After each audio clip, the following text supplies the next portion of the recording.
అందులో ఒక ముఖ్యమైన అంశం మరి అంబేద్కర్ గారి స్మృతి వనం ఎక్కడైతే పీడబ్ల్యూడీ గ్రౌండ్స్లో మరి గత ప్రభుత్వం ఏర్పాటు చేసిందో అక్కడ అంబేద్కర్ గారి పేరుకి సమానంగా మరి జగన్మోహన్ రెడ్డి గారి పేరు, ఆవిష్కర్త పేరు కూడా మరి తాటికాయంత అక్షరాలతో తలెత్తి చూస్తే అంబేద్కర్ గారు కనపడతారు, కానీ మామూలుగా చూస్తే జగన్మోహన్ రెడ్డి గారు ఆవిష్కరించారని చెప్పి ఆవిష్కర్త జగన్మోహన్ రెడ్డి అని చెప్పి ఒక్కొక్క అక్షరం 10 అడుగుల అక్షరం అక్కడ రాసి పెట్టారు. ప్రపంచంలో ఎక్కడ ఇనాగ్రేట్ చేసిన ఎవరైతే విగ్రహం ఉందో వాళ్ళ పేరు పెద్ద పెద్ద అక్షరాల్లో ఉండొచ్చు, కానీ ఆవిష్కరించిన వారి పేరు అంతంత అక్షరాలు ఉండవు. ఆంధ్రదేశంలోనే కాదు, భారతదేశంలో కూడా అందరి చేత అత్యంత ఎక్కువగా ఆదరణ ఉన్న, గౌరవించబడే ఒక గొప్ప వ్యక్తి డాక్టర్ బిఆర్ అంబేద్కర్. అది ఆంధ్ర రాష్ట్రంలో కూడా ఆయన ఎక్కువగా ప్రజలందరూ ఇర్రెస్పెక్టివ్ ఆఫ్ ద కాస్ట్ అందరూ కూడా అంబేద్కర్ గారిని ఓన్ చేసుకున్నారు. ఆయన బుద్ధిస్ట్ అయినప్పటికీ కూడా అన్ని మతాల వారు, హిందూ మతం వారు, క్రిస్టియన్ మతం వారు అందరూ కూడా they accepted Ambedkar as a tall national leader. So అటువంటి అంబేద్కర్ గారి విగ్రహం దగ్గర అంబేద్కర్ గారి పేరు కన్నా జగన్మోహన్ రెడ్డి గారి పేరు తాటి చెట్టు అంత, అంటే తాటికాయ అంత అంటాం రొటీన్, తాటి చెట్టు అంత అక్షరాలు మరి ఈయన రాసుకున్నాడు. కాబట్టి మరి అంబేద్కర్ గారి ప్రేమికులకి డెఫినెట్గా హర్ట్ అవుతారు. వాళ్ళు తెలుగుదేశం వాళ్ళ, వైఎస్ఆర్ కాంగ్రెస్ వాళ్ళ, ఏ పార్టీ వాళ్ళైనా కావచ్చు. బట్ అంతంత ఆవిష్కర్త పేరు చూసి మరి సడన్గా పేరు చూస్తే మరి జగన్మోహన్ రెడ్డి గారి పేరు అంతలాగా రాసుకున్నందుకు జగన్మోహన్ రెడ్డి గారి పేరు మీద కొందరు వ్యక్తులు దాడి చేసినట్టుగా మనం చూసాం.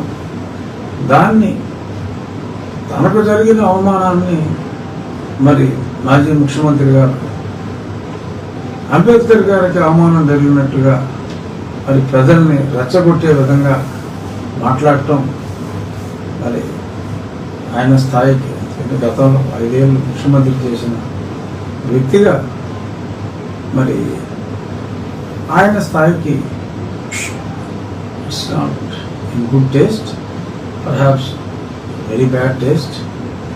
మరి మీకు అవమానం జరిగితే మీ గురించి బాధపడండి. అరే నేను అంత కష్టపడి నేను కట్టించాను, తెలంగాణలో 110 కోట్లయింది, ఒక అడుగున్నర ఎక్కువ ఉంది, కానీ ఇక్కడ 250 కోట్లయింది. ఎందుకంటే మనకు తెలియదు, ఆమె ఎట్లా ఉన్న తేడా ఉందేమో మరి. బట్ మీ పేరు మీద, మీ అక్షరం మీద జాగా నా అన్న దాని మీద దాడి జరిగింది. మీ అక్షరాల మీద, కేవలం మీ అక్షరాల మీద దాడి జరిగితే ఆ మహానుభావుడి విగ్రహం మీద దాడి జరిగినట్టుగా సాక్షిలో పుంఖానుపుంఖాలుగా రాసేసి మరి అందరితో కూడా సమావేశాలు పెట్టి మరి అంబేద్కర్ గారి అభిమానులకి వాళ్ళకి ఒక లేనిపోని కక్ష కలిగే విధంగా, ఎందుకంటే దున్నపోతు ఏమిందంటే దోణ కట్టే అనే రోజుల్లాగా తయారైంది ఈరోజు పరిస్థితి. మరి ఇవాళ మీరు బాధ్యతాయుతమైన మీడియా రంగంలో ఉన్నప్పుడు మీరు క్లియర్గా చెప్పాలి, జగన్మోహన్ రెడ్డి గారి పేరు మీద ఇలా చేస్తున్నారు, అంబేద్కర్ గారు ఆవిష్కర్తగా జగన్మోహన్ రెడ్డి గారు ఏదో మరి కొన్ని పెద్ద అక్షరాలతో పేరు రాసుకుంటే మరి అంత మంచి పని చేసిన వ్యక్తి పేరును తీసేయటం సమంజసమా అని మీరు అడగాలి. కానీ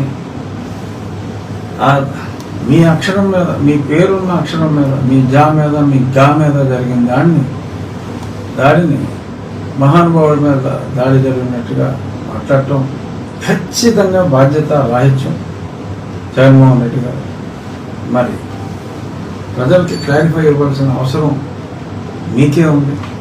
ప్రజల్ని ఇలా రెచ్చగొట్టి మరి అంబేద్కర్ గారి అభిమానులకి మనస్తాపం కలిగించే విధంగా మాట్లాడటం ఒక రకంగా హింసను ప్రేరేపించినట్టు అవుతుంది. కాబట్టి దయచేసి మీ స్టేట్మెంట్ని విత్డ్రా చేసుకుని నిజం మాట్లాడమని చెప్పి నేను కోరుకుంటున్నా. సార్, జగన్ తీరుతో కొంతమంది వైసీపీ నేతలు వెనక్కి వెళ్ళిపోతున్నారు సార్, పార్టీని వదిలి వెళ్ళిపోతున్నారండి. అవును, చాలా నిన్న మొన్న 3 రోజులు మరి అతి సౌమ్యుడు. మామూలుగా ఆయన చాలా మందిని సౌమ్యుడు మంచివాడు అంటారు జగన్మోహన్ రెడ్డి గారు. నిజంగా సౌమ్యుడు మంచివాడు ఆళ్ళ నాని గారు. మరి ఆళ్ళ నాని గారు కూడా అసలు రాజకీయాల నుంచే విరమించుకుంటాను నేను. నాకు రాజకీయాలు వద్దు, ఎందుకంటే ఆయన ఇంకో పార్టీలోకి వెళ్ళలేక, స్థాయిలో నాయకులు ఆయన ఇంకో పార్టీలోకి వెళ్ళలేక, ఇక్కడ ఉండలేక రాజకీయాల నుంచే మరి ఆయన తప్పుకోవటం. అలాగే ధర్మాన గారు మొన్న పెండు దొరబాబు ఆయన జనసేనలో చెప్పాడు, ఆయన పిఠాపురం.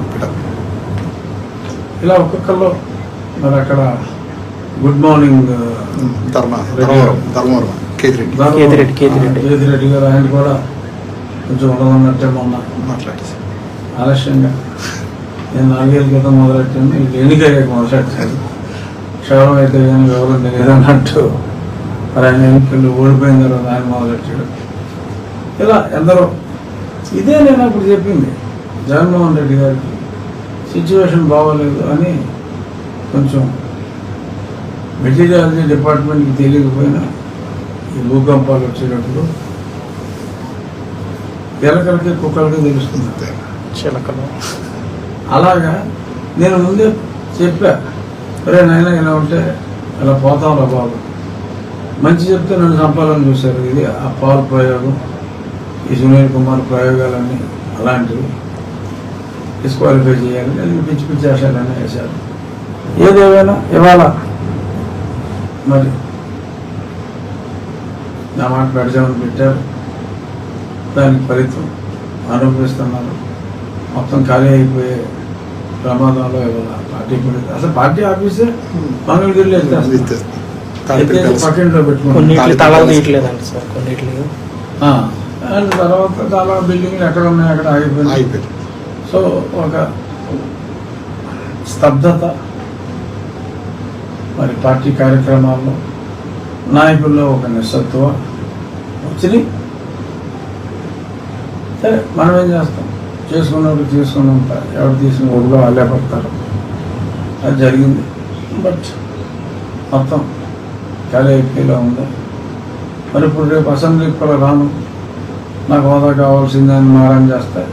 ఇంకా అసెంబ్లీకి వెళ్ళినప్పుడు ఆ మిగిలిన వాళ్ళు కూడా ఉంటారో ఉండరో కూడా అనుమానాలు ప్రజలకు రావటం సహజం. చూద్దాం. మరి సరే, ఆ పార్టీ ఇప్పుడు మనం లేం కాబట్టి సూచనలు ఇవ్వాల్సిన అవసరం కూడా లేదు.